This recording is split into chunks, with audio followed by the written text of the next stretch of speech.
Hey everyone, welcome to a quick double feature review. I'm gonna get through these very quick because I'm doing two movies and I'm gonna be home in like 10 minutes. So let's ease through it. Let's go through this quickly. All right, let's start with the film I saw first, one that I've wanted to see since last year. It was supposed to come out last year because it had premiered at South by Southwest. I heard great things from a couple of people who saw it last year. And then I was like, man, that looks really cool from the trailer. I can't wait for it to come out this year. I think it was supposed to be like last August, maybe I'm wrong. And then it got fucking delayed until March of this year. And I thought it was coming out like the beginning of March, like March 1st or something. And I believe it did in like LA and New York only. And then every week it hit more theaters. And it hit theaters near me last week, but I would have to drive about 30 to 40 minutes. And I just didn't want to do that.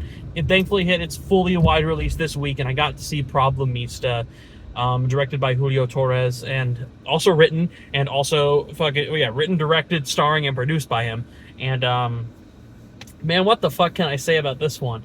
Ironically, I've been on like a weird Dave McCurry binge watch recently because he directed Brigsby Bear, which I had finally just saw for the first time because I loved Y2K at South by. So I was like, oh, I want to see Kyle Mooney's written and starring film, the one that I hear a lot of praise for, Brigsby Bear.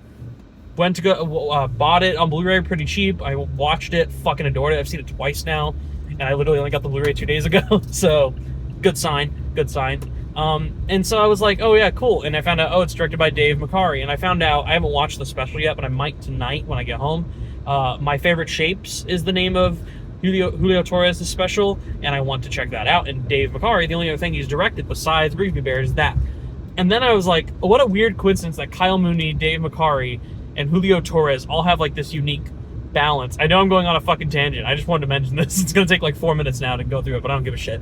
I was like, okay. So Dave McCurry is producing Problemista, and then I was like, oh, he's also a producer of I Saw the TV Glow. I saw that at South by. That's dope. Oh, and A Real Pain. I really want to see that one. And there was one other film that I'm forgetting what the fuck it is right off the top of my head. There's one other one coming out pretty recently, and I was like, wow, it's cool he's producing it. I'm like, you know what? Emma Stone produces all those films. That's pretty fucking cool. Like, and the connection didn't click with me, and then I was like, I wonder if like Emma Stone and Dave McCurry are friends, because like they produced all the same shit, and like that's kind of coincidental. And I had known she produced I Saw the TV Glow, A Real Pain, and Problemista. That was the one thing I knew, is she was produced for them. So I'm like, cool confidence from Emma Stone. That's good.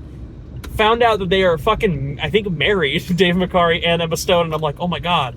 So Kyle Mooney is connected to fucking Dave McCurry for Brigsby Bear, and then that connects to fucking Jesse Eisenberg in A Real Pain. And A Real Pain, Jesse Eisenberg was at the premiere for Y2K, and I was like, that's Kyle Mooney. Dave McCurry, and I was like, oh my god, Emma Stone, I Saw the TV Glow, and Julio Torres, the only other special or thing that Dave McCurry directed besides Brigsby Bear was Julio Torres' special. So it's like this fucking giant connected star of like Julio Torres, Kyle Mooney, Emma Stone, Dave McCurry, and oh fuck, who did I just blank? Who did I not name? Julio Torres, Emma Stone, Kyle Mooney, Dave McCurry, and fucking one other person. Oh, Jesse Eisenberg. I'm like, it's just all connected. It makes so much fucking sense. Obviously, they're all just like good friends, and I'm sure they work together on a lot of other things, so it just connects. I thought that was funny. I just discovered that last night. I was like, this is fucking crazy. It's a loophole of everything I love right now. But Problemista fucking slaps. It's genuinely already like probably in my number 5 or 4 this year. I thought it was fucking incredible. I thought that the cast was just electric, especially fucking Tilda Swinton. I thought was really good. She constantly had me like anxiety induced, but laughing my ass off at like every point in the film. I thought that the writing was just cleverer. The way they visually go into stuff like banking systems in America and immigration, Craigslist, false advertising. They touch on just so many different like subjects of how fucking awful it can sometimes be living in America. But mainly the main story about how this person has to get their visa and be sponsored so they don't have to leave the earth. Like mainly an immigration message. But the way it's just all handled and done visually is so creative. It's also super fucking funny. Hands down, I'm sorry I had to get dark because I'm getting on the highway. Hands down, maybe the second or third most laughs I got in a theater. I'm so bummed I couldn't see this in a packed theater, like, because I know my AMC I see it at is so mainstream. Everyone who's going here is going to go fucking watch Godzilla. If this was an Alamo Drafthouse, I just know people would be fucking lined up and it would be packed for Problemista and everyone would have a great time. My theater, silent. It was me, 2 guys who sat in the front, and then a woman who came in like 10 minutes late sat in the back, and I was the only person consistently laughing my ass off during the film. I also had a heartwarming, like, oh moment, and no one fucking reacted at all. I didn't hear any laughs. Like, it was silent. I was like, I don't think these people are liking the film. Maybe they were getting it, something else from it, but I just found it so fucking emotional and appealing and funny and creative. Julio Torres, you are a guy for me to watch out for. I have so much fucking faith in you. I thought the film was great. I don't have much else to say about it, because otherwise I would just want to start talking about what actually happens in the film, and that might ruin it for people, so I'm not going to do it. I'll just say the whole cast is great. Even RZA is great. So, like, please check it out. If it's in a theater near you, support original films. This is definitely one by a voice that needs more films. I love the style of it. 9 out of 10, great fucking movie. So I went to go see Immaculate again. Not reviewing that because I talked about it in my South by video. I will say it improved a little bit on a rewatch, kind of having that notion and feeling of what I had already seen and what I thought improved about it. So I went from like a 6.5 to like a 7 out of 10, like a minor boost. I quite like this film. I like it. It's definitely a good film. It's well made. It's very well acted. I just think that there are some weak points in the dialogue. I think the first 30 minutes rely a little too much on jump scares, a lot of fake out jump scares at that. Just stuff I don't really love in horror, but I still really enjoyed it. The film I'm talking about, though, secondly, is probably why anyone clicked on the video, it'd be for this, is for me to talk about the new giant fucking blockbuster, Godzilla x Kong, The New Empire. I don't know how much to say about this film, because it's just like, what the fuck do I say? It's the same thing every time with these films.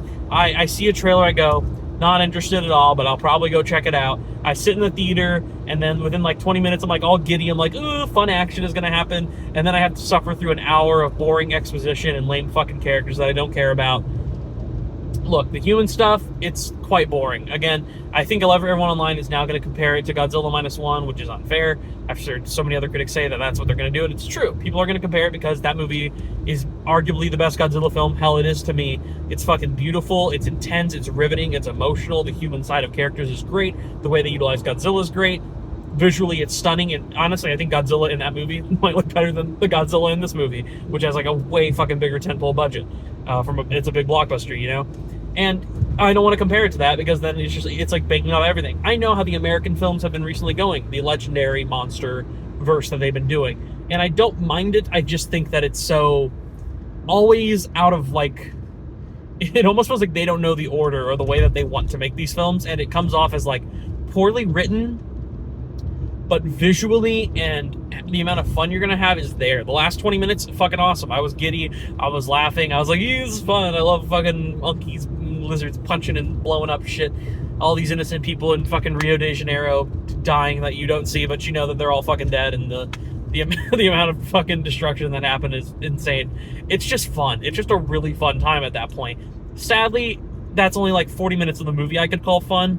There's like the other hour and 10 where I'm just sitting there extremely bored in my seat. Like, I have to listen to these fucking people. Like, Brian Tyree Henry, he got a few chuckles out of me. Dan Stevens is charming. I'll be honest, though, I just don't care about those characters at all. They don't give me really a reason to. I didn't feel any emotional attachment for Rebecca Hall and the little girl that was in the last movie. I don't fucking really care.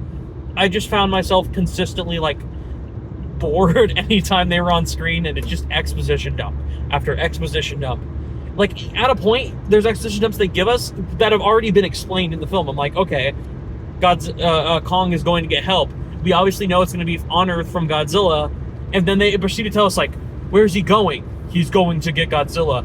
Do you know what happened the last time those two were face to face? It almost started a war. What are they gonna do? It's like, shut the fuck up. We're not stupid. The audience knows what's going on. We're not all fucking 4 years old. People just want to see them fight and then get to the point, okay? That shit annoys me, and it happens a lot in the film. Yes, so yeah, annoying story, lame characters, as usual, but the kaiju shit is really fun. Visually, it's well done. I think Adam Wingard continues to show he's a good director. I would love him to go back to, like, some smaller horror, like The Guest. Speaking of Dan Stevens, love The Guest.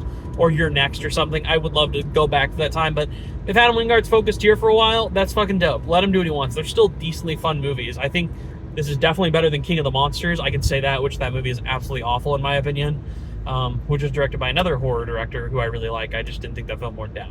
So, yeah. My thoughts on it basically are, it's kind of boring at a lot of times, but I also had a lot of fun. So, like, monkey punch lizard, lizard and monkey team up, punch other monkeys. Yeah. That's basically the plot, and when it comes down to the fun stuff, and that shit works. So I can't say I was 100% bored.